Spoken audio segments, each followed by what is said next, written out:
बिस्मिल्लाहिर्रहमानिर्रहीम। अस्सलाम वालेकुम नाज़रीन, आप देख रहे हैं प्राइम टाइम विद टीएम। मैं हूं तारिक महमूद। सुप्रीम कोर्ट में आज कोरोना वायरस के जो सूरत हाल है उसका जो अज़खुद नोटिस है उसकी समाअत हुई है, जो ऑब्जर्वेशन आई है उसके ऊपर भी आज के प्रोग्राम में गुफ्तगू करेंगे। साथ साथ नैब की जानिब से गंदम और चीनी बहरान के हवाले से नैब की कार्रवाई का आगाज़ होने का इंदिया मिला है। कहा है कि कानूनी कार्रवाई का कानूनी सूरत हाल का जायज़ा ले रहे हैं। साथ साथ 22 अप्रैल को तलब किया गया है शहबाज शरीफ साहब को, जिस पर मुस्लिम लीग नून कहती है कि ये सियासी इंतकामी कार्रवाई के सिवा कुछ भी नहीं है। इन मौज़ूआत पर आज के प्रोग्राम में गुफ्तगू करेंगे। मेरे साथ मौजूद है पाकिस्तान मुस्लिम लीग नून की रहनुमा रुकन कौमी असम्बली मोहतरमा माइज़ा हमीद साहिबा।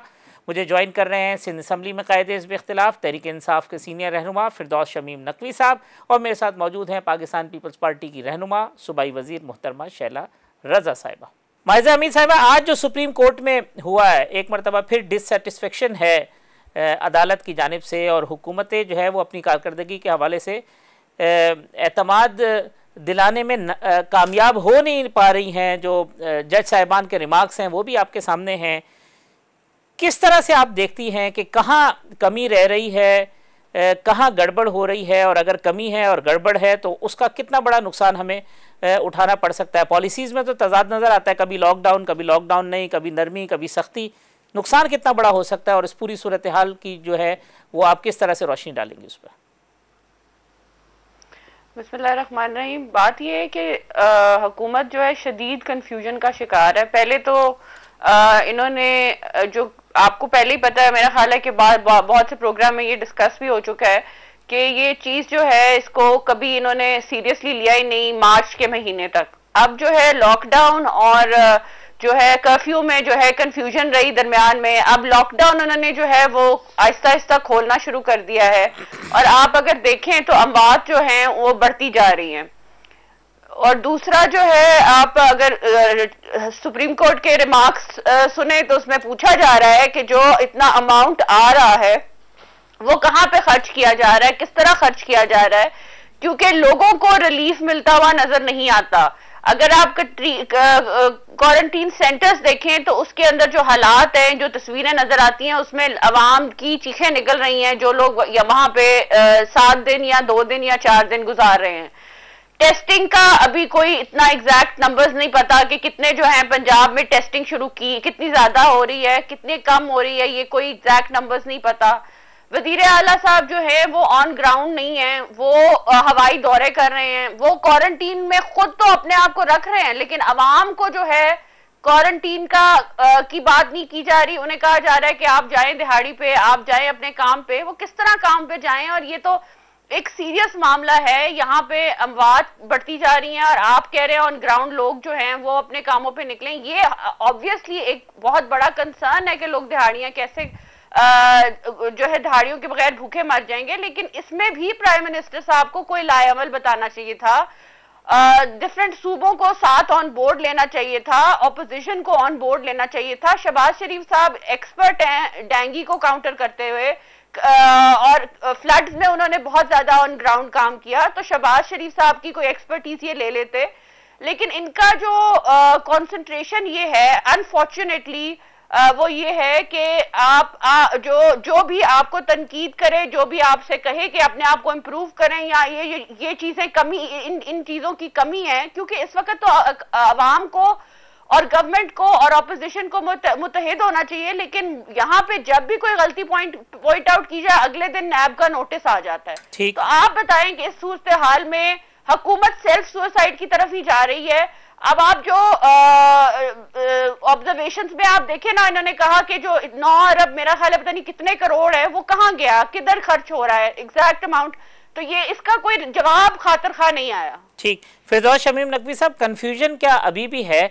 और अमवात बढ़ रही हैं, पेशेंट्स बढ़ रहे हैं, उसी दौरान के अंदर हम लॉकडाउन में भी नरमी कर रहे हैं। हम कंफ्यूज हैं कि हम कहीं ऐसा तो नहीं कि मईशत बचाने की फिक्र में हो और दूसरी तरफ हम बहुत बड़ा नुकसान कर बैठे उसके अंदर। मैं समझता हूँ कि हमारी फाजिल एमएनए ने या तो अखबार नहीं पढ़ती या वो मुसर हैं कि उन्होंने, मैं समझता हूँ, मैं इनके साथ दूसरे प्रोग्रामों में भी आया हूँ और टीवी पे भी, वो भैंस के आगे बीन बजाने वाली बात है। वज़ीर आला साहब जो है वो ज़मीन पे नज़र नहीं आते, तो या तो ये सारे कैमरे तोड़ फोड़ के फेंक दिए जाएं। जो कवरेज कर रहे होते हैं सारे वजीर आला कहाँ कहाँ जा रहे हैं, किस किस अस्पताल में जा रहे हैं, और वो हेलीकॉप्टर के ज़रिए मुख्तलिफ जगह जो है सारे वक्त हवा में नहीं घूम रहे, वो ज़मीन पे भी हेलीकॉप्टर को उतारना पड़ता है। कोई 24 घंटे हेलीकॉप्टर नहीं होता, जिधर उतरता है वो उस जगह के अस्पताल में जो जाते हैं वहाँ की इंतज़ामिया से भी मुलाकात करते हैं। जो सूरत हाल कन्फ्यूजन की बात है, कन्फ्यूजन बिल्कुल नहीं है। मुझे या तो ये शहबाज शरीफ साहब जो रोज़ाना अपने लैपटॉप के सामने नज़र आते हैं, कौम से खिताब करते हुए भी नज़र आते हैं, लाएमल वो बता दें खुद ब खुद, जो चीज़ कायदे की होगी वो समझ में आ जाएगी। मैं कम से कम इस वक्त तक 5 से 6 खत डायरेक्ट चीफ मिनिस्टर को लिख चुका हूँ सिंध के अंदर। उसमें से बहुत सारी बातें उन्होंने मेरी मानी भी हैं, मैं उनका शुक्रगुजार हूँ। फिशरीज़ को उन्होंने खोल दिया, 4 उसमें उन्होंने ये वाली बात भी मान ली कि डिफरेंट ट्रेड्स को डिफरेंट खोला जाए। तो मशावरत भी चल रही है और तरीक़ेकार कम्युनिकेट करने का होना चाहिए।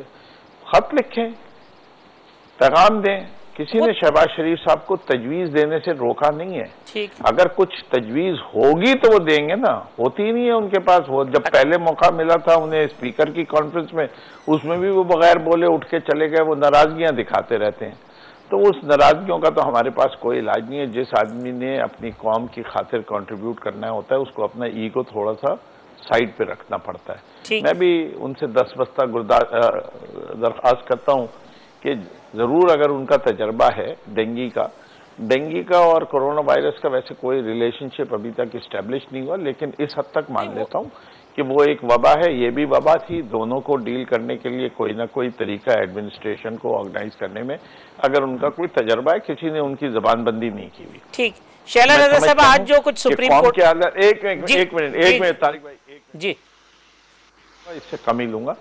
दुनिया भर के अंदर लोगों को अगर आप मुख्तलिफ ममालिक देखें, जिधर अमवात हुई हैं उन सब ने स्टैंडर्ड कायम कर दिया है कि कैसे लॉकडाउन, स्मार्ट लॉकडाउन कैसे होता है, सिलेक्टिव लॉकडाउन कैसे होता है। इससे सारी दुनिया को पता है कि घर बैठ के पूरी कौम जिंदा नहीं रह सकती।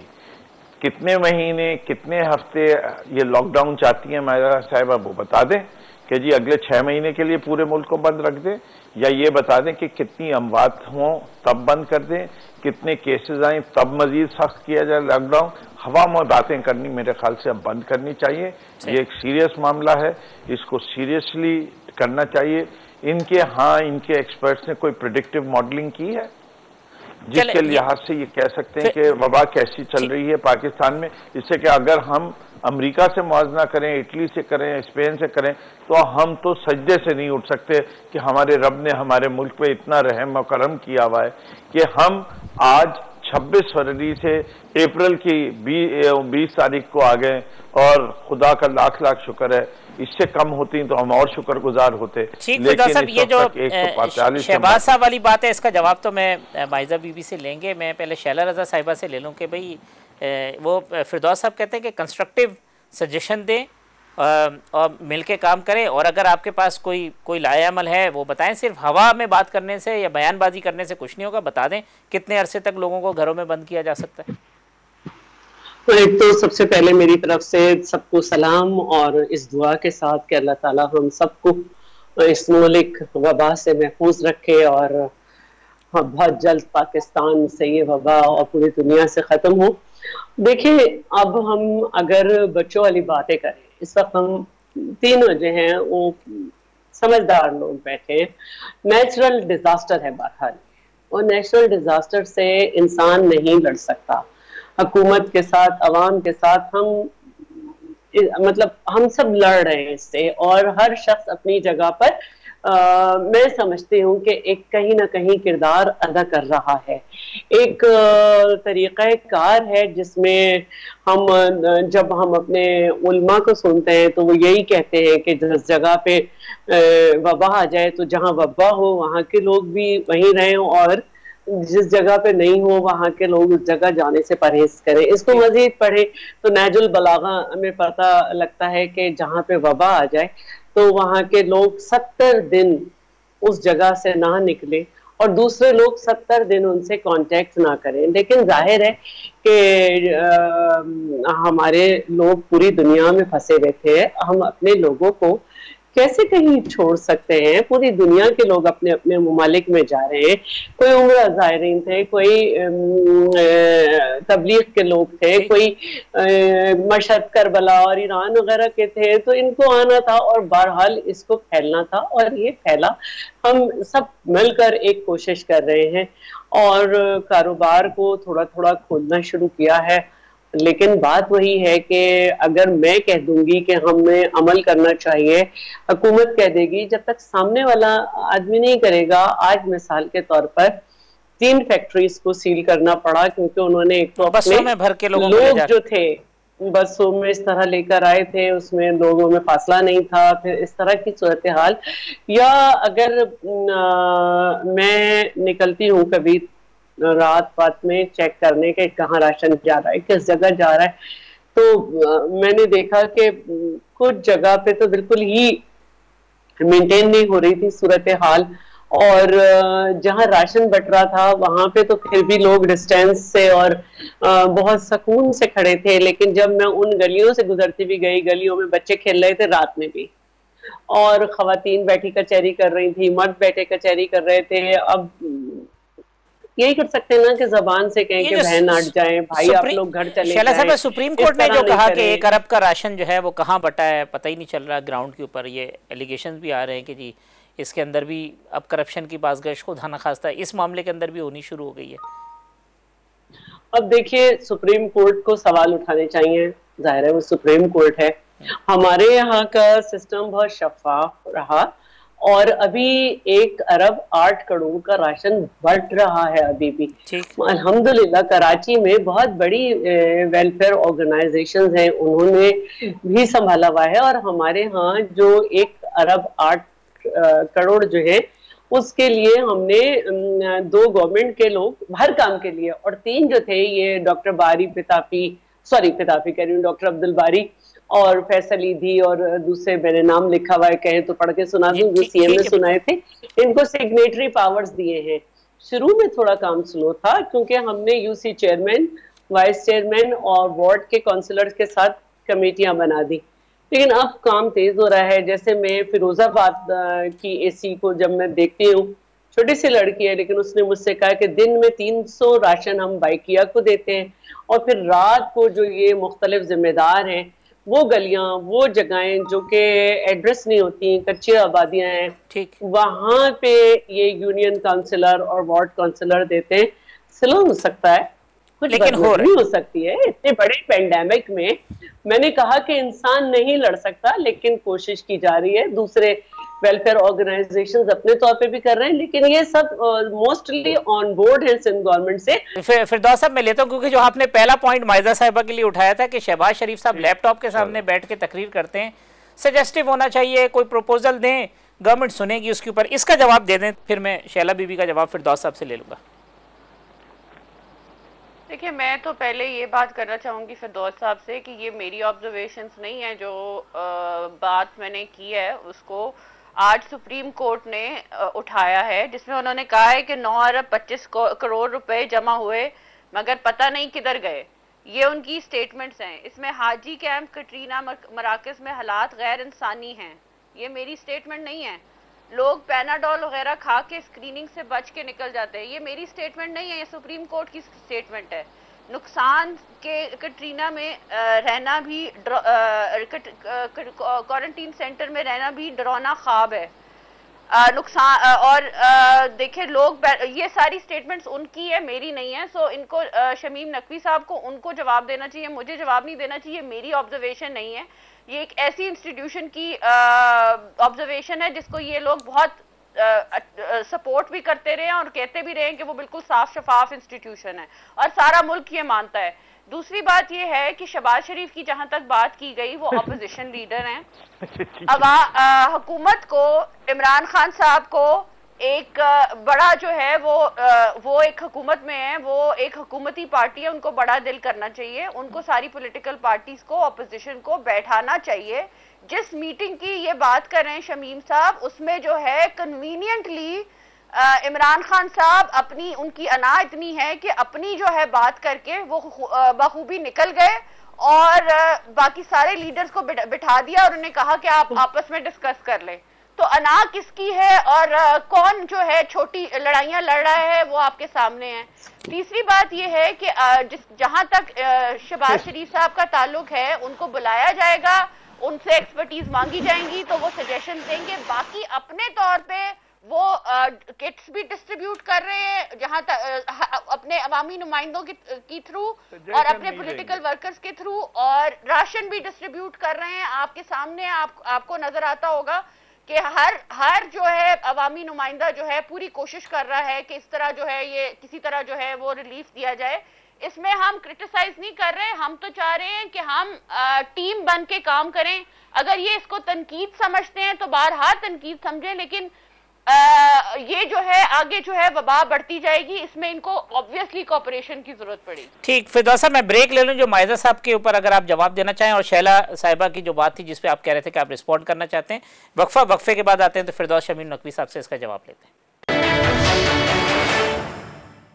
वेलकम बैक नाजरीन। शैला रजा साहिबा, मायजा हमीद साहिबा, फिरदौस शमीम नकवी साहब हमारे मेहमान हैं। फिरदौस शमीम नकवी साहब, ब्रेक पे जाने से कब जो शैला रजा साहिबा ने रिलीफ के हवाले से बात की थी, कल आपके मैं स्टेटमेंट देखा था, आपको बड़ा सख्त एतराज़ था, आप कहते थे कि उसके अंदर भी करप्शन हो रही है, खुदा के वास्ते इसमें ना करें, और मायजा साहिबा ने भी कुछ पॉइंट उठाए थे, उसके ऊपर आपकी राय। जहाँ तक वजीर आज़म का ताल्लुक है, तो अगर वजीर आज़म को राशन बांटने वालों से बात करनी चाहिए तो सबसे ज़्यादा वक्त देना चाहिए सैलानी को, जिसने मुल्क भर में इस वक्त 7 लाख से ज़्यादा राशन बांट दिए, या फिर ये दावत इस्लामी को दे दें जो कहते हैं हमने 4 लाख बांट दिए, इसी तरह फैसल ईदी को दे दें। इन लोगों को ज़्यादा टाइम दें। शहबाज शरीफ साहब ने तो मेरे ख्याल से शायद हज़ारों में राशन बांटे हों, बाकी का मुझे नहीं पता।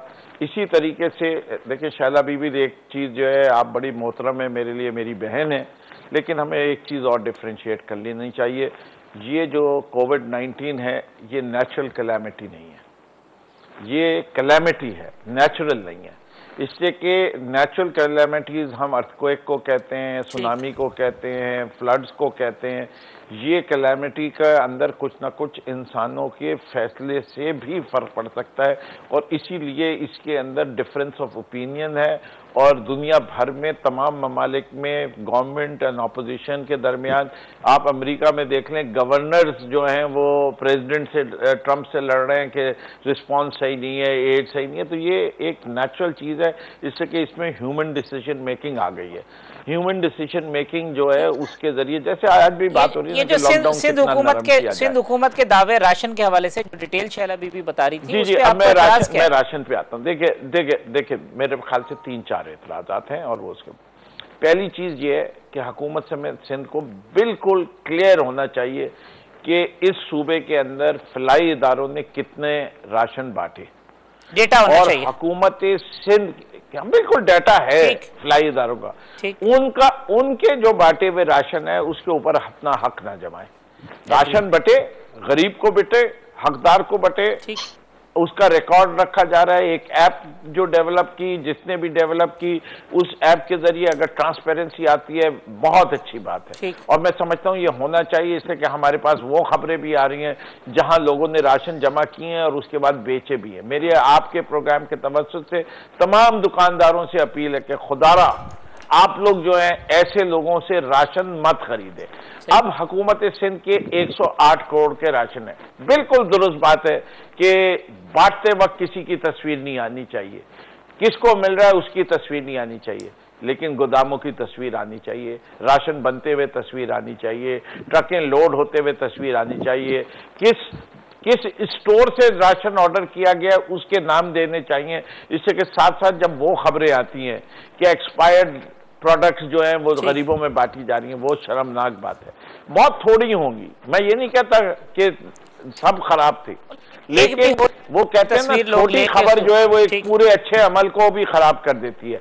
और ये 800, देखिए इस वक्त के जो नंबर हैं शहरा बीबी, आपके सूबा सिंध के अंदर जो शरा लोगों की जो गरीब हैं वो इस वक्त 32% लोग हैं बाय डाटा, जो कि BISP का डेवलप्ड है, जो पॉवर्टी लाइन से नीचे हैं। सही 32% लोग हैं। 5 करोड़ की आबादी के लिहाज से 1.5 करोड़ लोग हुए। 1.5 करोड़ लोगों के अंदर अगर आप 6 आदमी भी खानदान भी लगा लेती हैं तो 25 लाख खानदान होते हैं। 25 लाख खानदानों के अंदर अगर 4 हफ्ते के अंदर हम नहीं, 5 हफ्ते, 26 फरवरी से अब 2 महीने हो जाएंगे 6 दिन के अंदर, यानी 8 हफ्ते गुजर जाने के बाद अगर आपने कितने, अगर आप 1 लाख कहती हैं, 2 लाख कहती हैं, तो 10% हुआ मेरी बहन।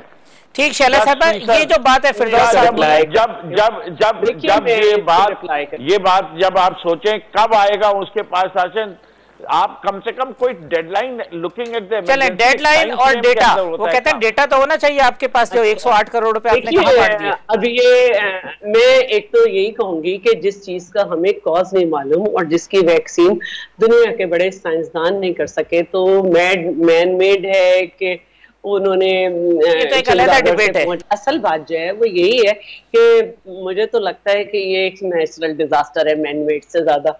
तो अब बहरहाल गलत भी हो सकती हूँ मैं, ये कोई ऐसी बात नहीं है। जो असल बात है वो ये है कि फिरदौस साहब को मालूम है कि ऐप भी बनी है, और मेरी सिर्फ अपनी पार्टी के लोगों से इस पर बात नहीं हो रही, बिल्कुल नहीं हो रही। मैं खुदा को हाजिर नाजिर जान के कह रही हूँ, मैंने MQM के लोगों से बात की, डिस्ट्रिक्ट सेंट्रल में मेरी PTI के लोगों से भी बात हुई। वो सब जो हैं वो अपने डिप्टी कमिश्नर के साथ, अपने AC के साथ राब्ते में, जो इसमें मदद कर रहा है। अगर कोई NGO भी बांट रही है, जो मैंने देखा कि ईस्ट में उसमें MQM के लड़के उसमें काम कर रहे हैं, तो वो जो नंबर्स हैं, जो शनाख्ती कार्ड की कॉपी है वो DC से लेते हैं, और फिर उसी NGO का नाम ऐप में अपलोड होता है कि भाई ये इस NGO ने दिए, इस जगह दिए, और 15 डेज के बाद वो ब्लिंक करने लगेंगे। देही सिंध में मोस्टली जो हमारे MNA MPAs हैं, उन्होंने भी बहुत ज्यादा जो है वो ये काम किया है कि अपने तौर पर भी दिया है। मैं जितना फिरदौस शमीम नकवी साहब को जानती हूँ, ये भी उस तरह के शख्स हैं कि जो कर देंगे और बताएंगे नहीं। मैंने भी कुछ अपने तौर पे किया, जो मैंने DC ऑफिस में उसकी निशानदेही नहीं की, लेकिन जो वेलफेयर की ऑर्गेनाइजेशन ऑन बोर्ड है सिंध गवर्नमेंट के साथ, उनकी तरफ से जो दिया गया है वो भी ऐप पे मौजूद है, जो इंशाल्लाह सुप्रीम कोर्ट में जमा होगा। हाँ, मैं ये जरूर कहूंगी कि देखिए, हमारा रवैये है कि रहीम यार खान में या मुख्तलिफ जगह से हमें तला मिली कि ब्यूरोक्रेसी ने 5 लाख रुपए BISP के चोरी कर लिए, या 1000 के 8 नोट जो थे उन्होंने जाली लगा दिए, या कमीशन हो गया। इसमें हुकूमत नीचे नहीं है। इस तरह इन जगहों पर भी हो सकता है। जहां तक जो बांटने वाली बात है, वो मैं जरूर कहूंगी कि अगर सेंट्रलाइज्ड एफर्ट ना हो, ये सब एक ही जगह जमा होके अपने यहाँ आ जाएं कि भाई मैं इस मोहल्ले को देख रहा हूँ, मैं इस गली को देख रहा हूँ, तो जो लोगों ने मुख्तलिफ जगह से राशन जमा किया है, उन्होंने हविस में तो जमा कर लिया, जो वेलफेयर ऑर्गेनाइजेशन के थ्रू हुआ है। अदरवाइज जो मैंने तरीक़ाकार DC AC के साथ देखा, वो पहले से नाम होता है और उसमें डबलिंग नहीं हुई किसी भी तरीके की, तो उनका थंब इम्प्रेशन लेकर उसको काट दिया जाता है और उनसे उनके शनाख्ती कार्ड की कॉपी ले ली जाती है और उस जगह उसको फिल कर दिया जाता है। तो वो ट्रांसपेरेंट था। लेकिन अगर किसी जगह डबलिंग भी हुई है, मैं समझती हूँ कि 500 राशन में 5 जगह डबलिंग हो गई, इट्स ओके। लेकिन अगर 500 राशन में 50 जगह डबलिंग हुई है तो फिर ये गलत है।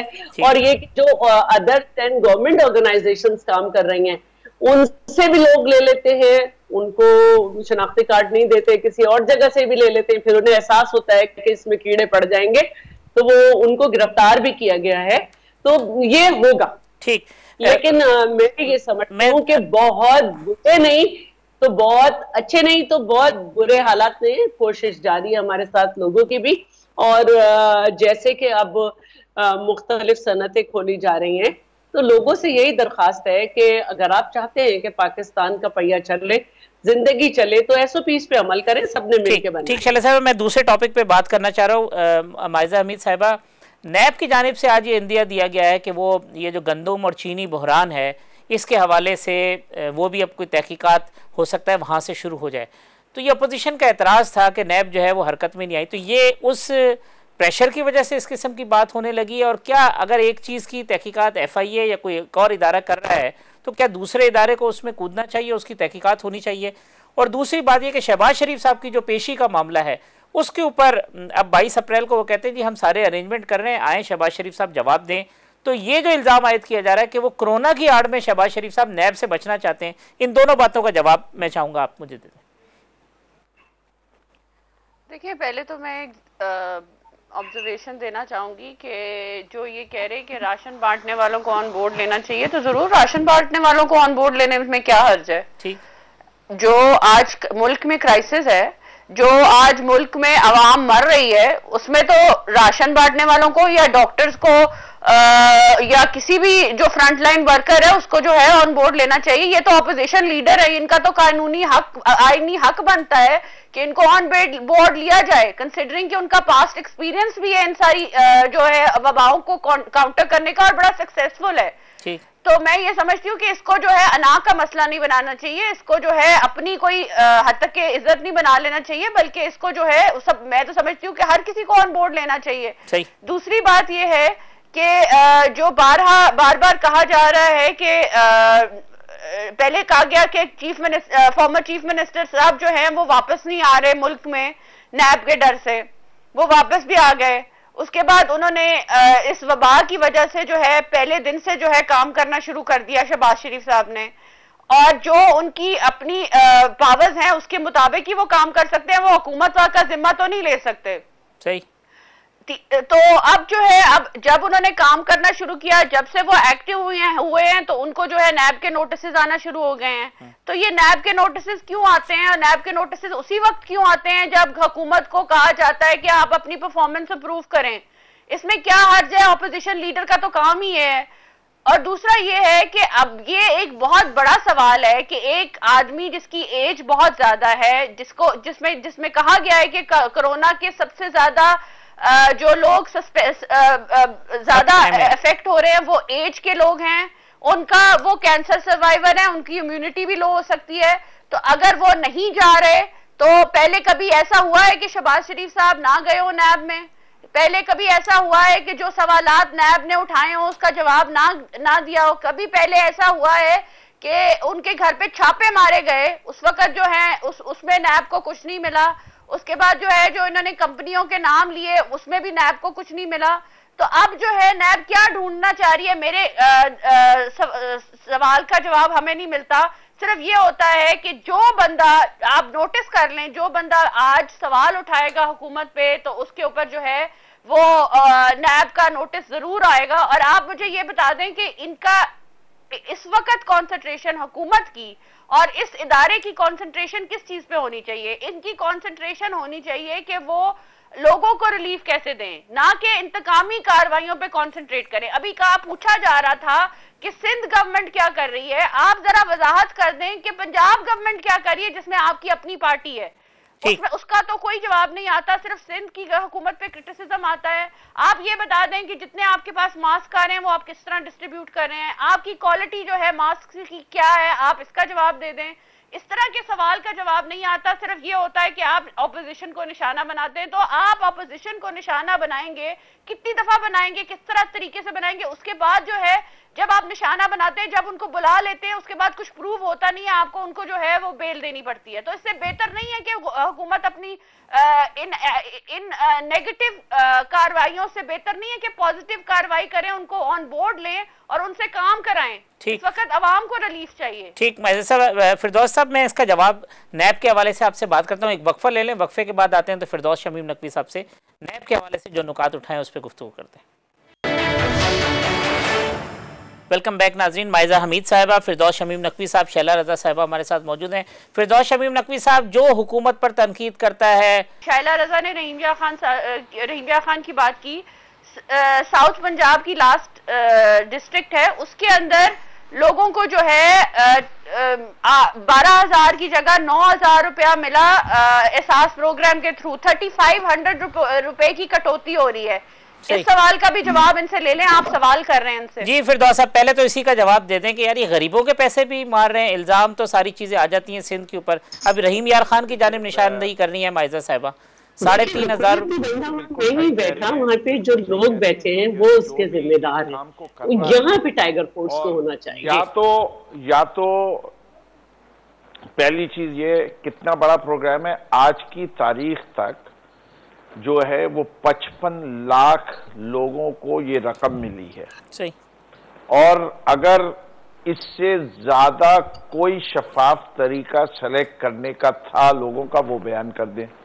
और जो लोग जमीन पे इस पे एग्जीक्यूट कर रहे हैं और जिन्होंने पैसा चुराया है लोगों का, चाहे वो केपी में हो, चाहे वो पंजाब में हो, चाहे वो सिंध में हो, उनको नेम शेम और सख्त से सख्त तरीन सजा देना हुकूमत वक्त का फर्ज बनता है। और क्योंकि ये काम सूबाई हुकूमतों की जिम्मेदारी है, एक फेडरल प्रोग्राम की इम्प्लीमेंटेशन जो है वो डीसीज के हाथ में थी। डीसीज पाकिस्तान की एग्जीक्यूटिव ब्रांच से ताल्लुक रखते हैं और उनका स्टाफ वहां मौजूद था। उन डीसीज को जो है अकाउंटेबल ठहराना चाहिए, वो होगा।